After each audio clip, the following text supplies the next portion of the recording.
Hello friend, this is Sneha. Welcome back to my channel. तो friend, आज मु explain करी नाइट स्विम नामक American supernatural horror movie को। मूवी आरंभ होउची 1992 समर टाइम रे। एठी हमें गोटे पूल रे किछि हलचल नोटिस करूछे। आउ अचानक पूल भितरु गोटे टॉय बोट बाहर को आसे, जहाँ ए पूल हाउस रो पिला टमीर थिला, जहाँ बहु समय पूर्व हजि जाइतिला। एबे बोट रो साउंड सुनी टमीर बड़ भौणी रेबेका निदरू उठी जाए आउ टमी पाखकु जाए। टमी असुस्थ थिला, से ताकू बोट विषय कुहे, किंतु टमी ताकू किछि आंसर देनी। तो रेबेका पूल पाखकु जाए। आमे एठी तांकर बेबी सिटर को भी देखुचे, जे तांको माँ सह कथा होई निज घर को फेरुथिले। रेबेका पूल पाखकु जाई बोट को बाहर करबाकू चेष्टा करे, किंतु गोटे फोर्स ताकू पानी भितर को भिड़ी निए आउ से पानी रे बुड़ीबाकू लागे। आउ बाहर से ता माँ को देखे, से ताकू डाकिबाकू आसीथिले। बहुत चेष्टा करी से ऊपर को आसे, किंतु शॉकिंगली बाहर ता माँ नथिले। आउ से बुड़ीबा टाइम रे आमे ता आख पाखरे बहुत सारा शैडो को गोटे शब्द को बारंबार कहूथिबार देखुचे। वेल एबे से बाहर को आसी जाए, किंतु से बोट पुणी पानी ऊपर को चली आसे, तो से ताकू नबाकू पुणी पूल मझी को चली जाए। आउ पुणी थरे गोटे फोर्स ताकू पानी भितर को भिड़ी निए आउ से गायब हो जाए। आमे प्रेजेंट रे रियो तांको वाइफ इबी को निज झियो इजी और पुओ एलियट को सह घर खोजुथिबार देखुचे। रे जने स्टार बेसबॉलर प्लेयर थिले, किंतु असुस्थता कारणरू बाध्य होई रिटायरमेंट नबाकू पड़िला। आउ एबे तांकर चिकित्सा चलीची। तांको चालिबारे भी असुविधा हेउची, आउ बॉडी भी बहुत दुर्बल होई सारिची। कंडीशन बहुत सिवियर अछि। तांकर ट्रीटमेंट लेट रे हेले से अपंग भी होई जाई पारंती।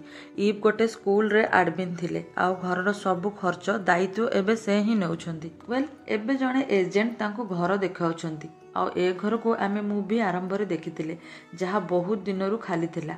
आउ एठी सेई पूल भी थिला। एबे रे से पूल पाखरे गोटे बेसबॉल बैट को देखि ताको उठेबाकू चेष्टा करंती, किंतु स्लिप करी सेथिरे खसी पड़िबा बेले तांको तांकर पास्ट रो बेसबॉल कैरियर रो विजन आसे। आउ से बहुत डिप्रेस होई जांती। नेक्स्ट सीन रे और ईव हॉस्पिटल जांती। एठी डॉक्टर कहंती रे रो कंडीशन बहुत सीरियस अछि, तो तांको बहुत टेस्ट करिबाकू पड़िबो। ता सह वाटर थेरापी भी नेबाकू पड़िबो।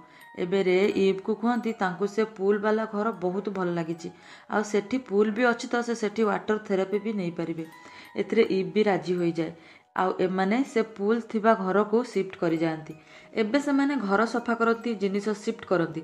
आउ पूल सफा करिबा बेले ड्रेनेज सफा करिबा टाइम रे रो हाथ कटि जाए, आउ ड्रेनेज रु पानी बाहरिबाकू लागे। से माने पूल सर्विस को डाकंती। पूल सर्विस पूल को ठीक कर दियंती। सह कहती ए पूल को पानी अंडरग्राउंड स्प्रिंग रु आसुची, माने माटी तळु डायरेक्ट पानी आसुची, जेमिति कूओ को पानी आसे। एथिरे समस्ते खुशी होई जांती। आउ किछि समय परे समस्ते पूल रे मस्ती करंती। एठी समस्ते बहुत खुशी रे थिले। रे भितरे गोटे होप थिला कि से ठीक होई जिवो। वेल एबे समस्ते निज निज काम रे लागंती। आउ रे निजर record award family recording old memories देखी इमोशनल होई जाए। एमितिरे भी से तार सबुटु पसंद जिनिस को बाध्य होई छाड़ी देइतिला। आउ ई भी एठी टेंशन रे रिलैक्स हेबा पई पूल को जाए। एठी ताकू किछि अजीब फील हुए। ताकू बाहर रे देखा जाए, किंतु रे सेठी नथिला। एथिरे से टिके डरी जाए। देन से सोइबा को जाए। आउ रे को से माने पूल ऊपर कवर लगाई देबे। रे भी राजी होई जाए। वेल रात्रि आमे तांको कैट को पूल ऊपर प्लांक रे बसिथिबार देखुचे। एठी पूल को से प्रथम सीन रो टमीर टॉय बोर्ड बाहर को बाहरी आसे। आउ गोटे फोर्स कैट सामना को आसी अजीब भाबरे गर्जन करे। आउ एठी ए सीन कट होई जाए, माने निहाती से पूल रो फोर्स कैट सह किछि करि देइथिबो। नेक्स्ट सीन रे एलियट आउ समस्ते कैट को खोजंती, जहार कलर पूल रे पड़िथिला। एलियट बहुत टेंशन रे थिला। आउ ईव ताको बुझाए कि से एठी कुआडे चली जाइथिबो, फेरी आसीबो।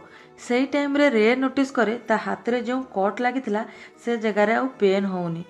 से पट्टी हटाई देखे तो शॉकिंगली ता घा गायब होई जाइथिला, बा पूरा ठीक होई जाइथिला। एबे ईव को पूल रो अजीब अजीब स्वप्न आसुथिला, आउ से अधिक समय पूल रे काटुथिला।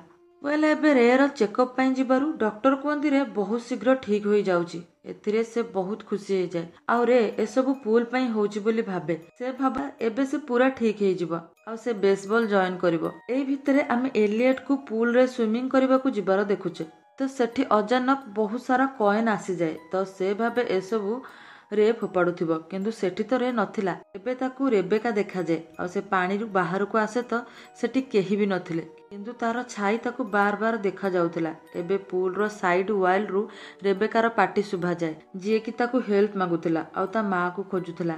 ସେ କାନ୍ଥ ପାଖକୁ ଯାଏ। ଏଠି କିଛି ଖାଲି ଜାଗା ଥିଲା ଯେଉଁଠି ତା ଟୟ ପଡ଼ିଥିଲା, ଯାହାକୁ ନବାକୁ ରେବେକା କୁହେ ତ ସେ ତାକୁ ନବାକୁ ନିଜ ହାତ ଭିତରେ ପୂରେଇ ଦିଏ। କିନ୍ତୁ ସେ ନୋଟିସ୍ କରେ ସେ ଟୟ ଉପରେ ବହୁତ ସାରା ଚୁଟି ଥିଲା ଆଉ ଗୋଟେ ଭୂତିଆ ହାତ ତାକୁ ଧରି ନିଏ। ଏଥିରେ ସେ ବହୁତ ଡରିଯାଏ ଆଉ ସେ ଭୂତିଆ ଫିଗର ବି ସେଠୁ ଗାୟବ ହୋଇଯାଏ। ସେ ଡରିକି ଇଭ୍କୁ ଡାକିବାକୁ ଯାଏ। ଇଭ୍ ଆସି ଚେକ୍ କରେ ତ ସେଠି କିଛି ବି ନଥିଲା ଆଉ ସେ ଟୟ ବି ପୁଲ ଉପରେ ଭାସୁଥିଲା। ତ ସେ ଭାବେ ଆଖପାଖରେ କେହି ଆସି ମସ୍ତି କରିଥିବ। ସେ ରେକୁ ଏକଥା କୁହେ ତ ସେ ବି ୟାକୁ ଲାଇଟଲି ନିଏ ଆଉ କୁହେ ଏସବୁ ଏଲିଏଟ୍ର ଭ୍ରମ ହୋଇଥିବ। ଆଉ କଥା କଥାରେ ସେ ପୁଲରେ ପାର୍ଟି କରିବା କଥା ବି କୁହେ, ଯାହା ତାର ଅନୟୁଜୁଆଲ ବିହେଭିୟର୍ସ ଥିଲା। ଏବେ ସମସ୍ତେ ଏଲିଏଟ୍ର ବେସବଲ ପ୍ରାକ୍ଟିସ୍ ଦେଖିବାକୁ ଯାଇଥିଲେ। ଏଠି ଏଲିଏଟ୍ର କୋଚ୍ ରେ ସହ କିଛି କଥା ହୁଅନ୍ତି, ତାଙ୍କୁ ଇଣ୍ଟ୍ରୋଡ୍ୟୁସ୍ କରନ୍ତି ଆଉ ରେକୁ ଖେଳିବାକୁ ଇନଭାଇଟ୍ କରନ୍ତି। ପ୍ରଥମେ ତ ରେକୁ ଟିକେ କଷ୍ଟ ହୁଏ, ସେ ବଲ୍ ମିସ୍ ବି କରିଦିଏ, ତଳେ ବି ପଡ଼ିଯାଏ। କିନ୍ତୁ ପୁଣି ଥରେ ସେ ଧ୍ୟାନ ଲଗାଏ ଆଉ ଆମେ ପୁଲରେ କିଛି ହଲଚଲ ହେବାର ଫିଲ୍ କରୁଛେ। ଦେନ୍ ସେ ବହୁତ ପାୱାରଫୁଲି ବଲ୍କୁ ଭାଙ୍ଗିବା ପରି ହିଟ୍ କରେ। ଏଥିରେ ସେ ନିଜେ ବି ବିଶ୍ୱାସ କରିପାରେନି। ନେକ୍ସଟ ଡେ ରେ ଓ ଇଭ୍ ଡିନର କରିବାକୁ ଯାଇଥିଲେ ଆଉ ଘରେ ଦୁଇ ପିଲା ଏକା ଥିଲେ।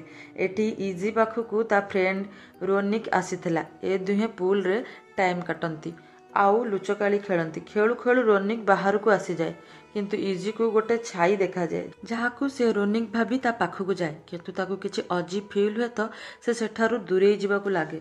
ତ ସେ ଭୂତିଆ ଫିଗର ତାକୁ ପାଣି ଭିତରକୁ ଟାଣି ନିଏ। ସେ ବହୁତ ଡରିଯାଏ ଆଉ ବହୁତ ଚେଷ୍ଟା କରି ବାହାରକୁ ଆସେ। ଏବେ ରୋନିକ୍ ତାକୁ ସମ୍ଭାଳେ ଆଉ ନିଜ ଘରକୁ ଚାଲିଯାଏ। ନେକ୍ସଟ ଡେ ଏଲିଏଟ୍ ତା ସହ କଥା ହୁଏ ଆଉ କୁହେ ସେ କାଲି ଦେଖିଥିଲା କି ସେ କେତେ ଡରରେ ପୁଲରୁ ବାହାରିଥିଲା ଆଉ ଏ ପୁଲରେ କିଛି ତ ଗଡ଼ବଡ଼ ଅଛି, ଯାହା ସେ ବି ଦେଖିଛି ଆଉ ଏ ବିଷୟରେ ତାଙ୍କୁ ତାଙ୍କ ପ୍ୟାରେଣ୍ଟସକୁ କହିଦେବା କଥା। ଏଥିରେ ଇଜି କୁହେ ପୁଲ ତାଙ୍କର ହେଲ୍ପ କରୁଛି, ରେ ଠିକ୍ ହେଇଯାଉଛି ଆଉ ଏବ୍ ବି ଖୁସି ଅଛି। ଆଉ ଏସବୁ ସେମାନେ ଜାଣିଲେ ବହୁତ ଟେନସନ୍ ହୋଇଯିବେ, ତ ସେ ଏମିତି ହଉ ଚାହୁଁନି।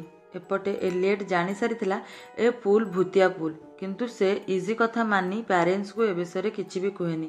ଏବେ ରେ କଥାରେ ନେକ୍ସଟ ଡେ ପୁଲ ପାର୍ଟି କରାଯାଏ, ଯେଉଁଥିରେ ସବୁ ଲୋକ ଆସିଥିଲେ। ଏଥିରେ ସେ ଏଜେଣ୍ଟ ବି ଆସିଥିଲା, ଯାହା ସହ ଇଜି କଥା ହୁଏ। ସେ ତାଙ୍କୁ ଏ ଘରର ପୁଲର ହିଷ୍ଟ୍ରି କଥା କୁହେ କି ଏ ପୁଲ ବିଷୟରେ ସେ ଜାଣିବାକୁ ପାଇଲା କି ଏ ପୁଲ 15 ବର୍ଷରୁ ବନ୍ଦ ଥିଲା। ଏଠି ରହୁଥିବା ଲୋକ ଏ ପୁଲକୁ ୟୁଜ୍ କରୁନଥିଲେ। କିନ୍ତୁ ଏମିତି କାହିଁକି? ଏଠି ରହୁଥିବା ଲୋକ ପୁଲ ୟୁଜ୍ କାହିଁକି କରୁନଥିଲେ? ଏଥିରେ ସେ କୁହନ୍ତି ଏଠି ଗୋଟେ ଛୋଟ ଝିଅ ବୁଡ଼ି ଯାଇଥିଲା, ଯାହା ପରଠୁ ଏଠି ହଣ୍ଟିଂ ସୁପରଷ୍ଟେସନ ଆରମ୍ଭ ହୋଇଯାଇଥିଲା ଆଉ ଲୋକ ଏ ପୁଲକୁ ଡରୁଥିଲେ। ଏଥିରେ ଇଭ୍ କୁହେ କ'ଣ ସେ ଝିଅର ନାଁ ରେବେକା ଥିଲା, ଯାହା ତାଙ୍କୁ ସେ ପୁଲରୁ ହିଁ ଜଣାପଡ଼ିଥିଲା। ଏକଥା ଶୁଣି ଏଜେଣ୍ଟ ବି ସକ୍ଡ ହୋଇ ଯାଇଥିଲେ କି ଏକଥା ତାଙ୍କୁ କେମିତି ଜଣାପଡ଼ିଲା। ଏବେ ଆମେ ରେକୁ ପାର୍ଟି ଏନ୍ଜୟ କରୁଥିବାର ଦେଖୁଛେ। ଏଠିକି କୋଚଙ୍କ ପୁଅ ତାଙ୍କଠୁ ଅଟୋଗ୍ରାଫ ନେବାକୁ ଆସିଥିଲେ ଆଉ ଏଥିରେ ରେ ବହୁତ ଖୁସି ବି ହୋଇଯାଏ। ଅନ୍ୟପଟେ ଏଲିଏଟ୍ ନିଜ ରୁମରୁ ପୁଲ ଉପରେ ନଜର ରଖୁଥିଲା। ଏବେ ରେ ଗୋଟେ ପିଲା ସହ ପାଣିରେ ମସ୍ତି କରିବାକୁ ଲାଗେ ଆଉ ଧୀରେ ଧୀରେ ପୁଲର ଗଭୀରକୁ ଯିବାକୁ ଲାଗେ ଆଉ ଏବେ ପାଣିର ସ୍ପ୍ରିଙ୍ଗ ବାଲା ଜାଗାକୁ ଗୋଟେ କଳା ଧୂଆଁ ବାହାରି ଆସି ରେ ଭିତରକୁ ଚାଲିଯାଏ ଆଉ ରେକୁ ପୋଜେସ୍ କରିନିଏ। ରେ ଏବେ ସେ ପିଲାକୁ ନେଇ ପାଣିର ଆହୁରି ଭିତରକୁ ଯିବାକୁ ଲାଗେ ଆଉ ଏଲିଏଟ୍ ଏସବୁ ଦେଖି ଇଭ୍ ଓ ଅନ୍ୟମାନଙ୍କୁ କୁହେ ଆଉ ଏମାନେ ସେ ଦୁହିଁଙ୍କୁ ବଞ୍ଚାନ୍ତି। ଏଥିରେ କୋଚ୍ ବହୁତ ରାଗିଯାଏ, ଯାହାକୁ ଇଭ୍ ବୁଝାନ୍ତି କି ରେ ଅସୁସ୍ଥତା କାରଣରୁ ଏମିତି ହୋଇଥିବ। ଏଥିରେ ସେମାନେ ବି ମାନିଯାଆନ୍ତି ଆଉ କିଛି ଆକ୍ସନ ନିଅନ୍ତିନି। କିନ୍ତୁ ଏବେ ସେ ତାର ଫ୍ୟାମିଲି ଓ ପ୍ରାକ୍ଟିସରୁ ରେକୁ ଦୂରେଇ ରହିବାକୁ କୁହନ୍ତି। ଏବେ ଇଭ୍ ସମସ୍ତଙ୍କୁ ଏଠୁ ନେଇଯିବା ବେଳେ ରେର ଅବସ୍ଥା ଖରାପ ହେବାକୁ ଲାଗେ। ସେ ଅଣନିଶ୍ୱାସୀ ହେବାକୁ ଲାଗେ ତ ଇଭ୍ ତାକୁ ତା ରୁମ୍ ଭିତରକୁ ନେଇ ରେଷ୍ଟ କରିବାକୁ ଛାଡ଼ିଦିଏ। ରେର ନେଚର ବହୁତ ବଦଳି ଯାଇଥିଲା, ସେ ବହୁତ ଅଜିବ୍ ବିହେଭ୍ କରୁଥିଲା। ଇଭ୍ ଏବେ ରେବେକା ବିଷୟରେ ରିସର୍ଚ୍ଚ କରେ ତ ତାକୁ ଜଣାପଡ଼େ କି ବହୁତ ଟାଇମରୁ ଏ ପୁଲରେ ଲୋକ ଗାୟବ ହୋଇ ଆସୁଛନ୍ତି, ଯାହା ଦେଖି ସେ ବହୁତ ଟେନସନ୍ ହୋଇଯାଏ। ଏବେ ସେ ପୁଲର ପାଣି ଖାଲି କରିଦିଏ ତାକି ତା ଭିତରେ ଯାହା ବି ହେଉଥିବ ସେସବୁ ବନ୍ଦ ହୋଇଯିବ। ଆଉ ଏବେ ସେ ରେବେକାର ମା ସହ ଦେଖା କରିବାକୁ ଯାଆନ୍ତି, ଯାହାଙ୍କ ପୁଅ ଟମି ଏବେ ଜଣେ ଆମ୍ବାସେଡର ବନି ସାରିଛନ୍ତି। କିନ୍ତୁ 1992ରେ ତ ସେ ଟର୍ମିନାଲି ଇଲ୍ ଥିଲେ, ତ ଏବେ ସେ ଏତେ ଫିଟ୍ ଆଣ୍ଡ ଫାଇନ୍ କେମିତି ହୋଇଗଲେ? ଏବେ ସେ ତାଙ୍କ ମା ସହ କଥା ହୁଅନ୍ତି ଓ ରେବେକା ବିଷୟରେ ପଚାରନ୍ତି। ଏଥିରେ ପ୍ରଥମେ ସେ ମନା କରନ୍ତି କି ତାଙ୍କର କେହି ଝିଅ ନଥିଲା, କିନ୍ତୁ ଟିକେ ଫୋର୍ସ କରିବାରୁ ସେ ସବୁ ସତ କୁହନ୍ତି। କିନ୍ତୁ ସତ ଜାଣିବା ପୂର୍ବରୁ ଏଠି ଆମେ ତାଙ୍କର ୱାଟର ଫାଉଣ୍ଟେନ୍ ଜଗ୍ ଗ୍ଲାସ୍ ଆମେ ନୋଟିସ୍ କରିପାରୁଛେ, ଯାହାର ପାଣି ବହୁତ ଅଜିବ୍ ଥିଲା। ସେ कहवा पूर्व विशिंग वेल विषय कहती जो कॉइन पकई विश मगाए बहुत आगु माने से घर बनवा पूर्व पुल बनवा पूर्व सेठी गोटे स्प्रिंग थिला आउ ता तले कौन थिला काहाको जणा नथिला किंतु से पानी लोकंकर सबु विश पूरा करि पारुथिला एथिपाई तार पूजा भी करा जाउथिला आउ याकू ही टेमागामी द डीप वाटर कहा जाए आउ ए पानीर भी डिजायर अछि जेबे जेबे पानी को जगाया जिवो ताकू पैसा देबाकू पड़िबो ताकि से आम विश पूरा करि पारिबो जेमिति से रेबेकार मार विश पूरा कर देइथिला प्रकृत में टमी पिला बेलू ही दुर्बल और रोगिणा थिला जहाकू ठीक करने से पानी को विश मागिथिले आउ निज झियो रेबेका को सैक्रिफाई कर देइथिले आउ ए सैक्रिफाई से निजे देई पारि नथांते तो पानी तांको पोजेस करी सैक्रिफाई नैथिला आउ तांको पुओ को ठीक कर देइथिला एबे ईव नोटिस करे से आज जाई पोजेस ही अछंती आउ ए पानी तांको आख पाखरे ही रहउची आउ ए कथा भी बुझी जानती कि रे रो विश पूरा होई जिवो किंतु ए पानी तांको दुई पिलारु जण को नै जिवो